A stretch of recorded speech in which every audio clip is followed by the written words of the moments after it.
गोंदिया जिल्ह्यात आज पहिल्यांदाच एका आरोपीला फाशीची शिक्षा सुनावण्यात आली। पत्नीच्या चरित्रावर संशय घेऊन पत्नीसह मुलगा आणि सासऱ्याला पेट्रोल टाकून जिवंत जाळणाऱ्या आरोपीला आज जिल्हा आणि सत्र न्यायालयाने दोषी धरत फाशीची शिक्षा ठोठावली आहे। किशोर श्रीराम शेंडे, राणे भिवापूर, तालुका तिरोडा असे आरोपीचे नाव आहे। याबाबत गोंदिया जिल्हा सत्र न्यायालयाने निकाल दिला असून आरोपीला फाशीची शिक्षा सुनावली आहे। आरोपी किशोर शेंडे हा पत्नीच्या चरित्रावर संशय घेऊन तिचा नेहमी छळ करीत असे। या जाचाला कंटाळून किशोर शेंडे यांची पत्नी आरती शेंडे फेब्रुवारी 2023 मध्ये रामनगर पोलीस ठाणे हद्दीतील सूर्या टोला येथे माहेरी आली होती। दरम्यान 14 फेब्रुवारीला आरोपीला किशोर शेंडे हा भिवापूरवरून दुचाकी एका कॅनमध्ये पेट्रोल घेऊन सूर्या टोला येथे आला। रात्रीची वेळ बघून त्याने घरावर पेट्रोल ओतले, तसेच पत्नी ज्या खोलीत झोपली होती तिथेही पेट्रोल टाकून घराला आग लावली। या आगीत देवानंद सितकू मेश्राम वय वर्ष 52, आरती किशोर शेंडे आणि जय किशोर शेंडे वय वर्ष 4 या तिघांचा जळून मृत्यू झाला।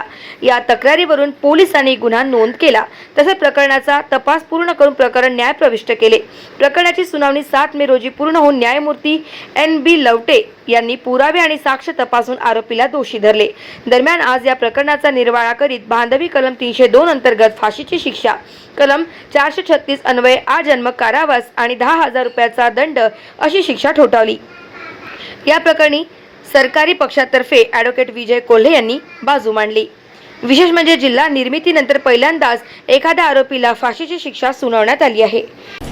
किशोर श्रीराम शेंडे हा जो याच्यातला आरोपी आहे, तर याने गेल्या वर्षी 2023 फेब्रुवारीमध्ये आपला लहान मुलगा, पत्नी आणि सासरे या तिघांचा पेट्रोल ओतून त्यांचा जाळून त्यांची हत्या केली होती। तिहेरी हत्याकांडाने पूर्ण शहर हादरलं होतं। सूर्यटोला नावाची जी जागा आहे, रामनगर पोलीस स्टेशनच्या हद्दीमध्ये जी वस्ती आहे, तिथल्या सगळ्या नागरिकांमध्ये एक प्रकारची भीती आणि चिडीचं प्रचंड रोष असलेलं असं एक वातावरण त्या ठिकाणी निर्माण झालेलं।